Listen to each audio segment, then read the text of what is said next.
લોકસભાની ચૂંટણીને લઈને દેશભરમાં માહોલ જામ્યો છે, ત્યારે ગુજરાતના ત્રીજા તબક્કામાં ચૂંટણી યોજાવાની છે, જેને લઈને તમામ પક્ષો દ્વારા ઉમેદવારો જાહેર કરવામાં આવ્યા છે અને આજે ઉમેદવારોના ફોર્મ ભરવાની છેલ્લી તારીખ છે। ત્યારે તમામ બેઠકો ઉપર ઉમેદવારોએ ફોર્મ ભર્યા છે। ત્યારે નવસારી બેઠક પર ભાજપના સી.આર. પાટીલે આજે ફોર્મ ભર્યું છે। સી.આર. પાટીલે ગઈકાલે જનમેદની સાથે રોડ શો કર્યા બાદ વિજય મુહૂર્ત ચૂકી ગયા હતા, જેથી આજે ઉમેદવારી પત્રક ભર્યું છે। કલેક્ટર કચેરી ખાતે રીતસરનો રાજકીય માહોલ જોવા મળ્યો હતો। એક બાજુ ભાજપના ઉમેદવાર સી.આર. પાટીલ જીતની શુભકામનાઓ વ્યક્ત કરી હતી। સી.આર. પાટીલે કલેક્ટર સમક્ષ ઉમેદવારી પત્ર ભર્યા હતા, ત્યારે કલેક્ટર કચેરી ખાતે ભાજપના સમર્થકોએ નારા લગાવ્યા હતા। ત્યારે હવે જોવું એ રહ્યું કે આ લોકસભાની ચૂંટણીમાં નવસારી બેઠક પર વિજયી કોણ થાય છે।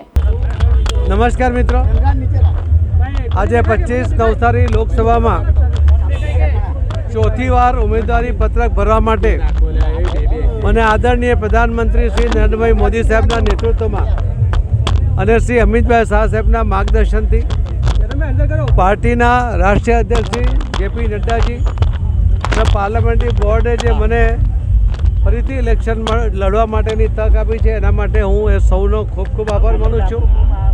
3 વખત નવસારી સંસદીય મત વિસ્તારના 100 મતદાતા જે રીતે પાર્ટીના માધ્યમથી મને મત આપીને જીતાડ્યો છે, એના માટે હું સૌ મતદાતા ભાઈ બહેનોનો પણ ખૂબ ખૂબ આભાર માનું છું।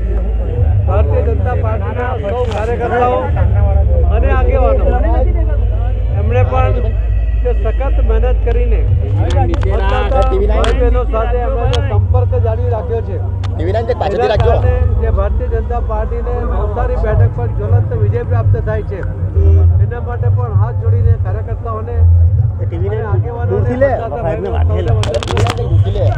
અને ઇલેક્ટ્રોનિક મીડિયા અને પ્રિન્ટ મીડિયાના માધ્યમથી પાર્ટીની વિચારધારા, પાર્ટીના કામો, મોદી સાહેબની ગેરંટીની વાતો, મોદી સાહેબે કરેલા વિકાસના કામોની જે વાતો આપ સૌના માધ્યમથી પહોંચે છે, એના માટે હું પ્રિન્ટ મીડિયા અને ઇલેક્ટ્રોનિક મીડિયાના આપ સૌનો પણ ખૂબ ખૂબ આભાર માનું છું। આપ સૌનો આ જ પ્રકારનો પ્રેમ અને સાથ મળતો રહેશે એવી અપેક્ષા પણ કરું છું।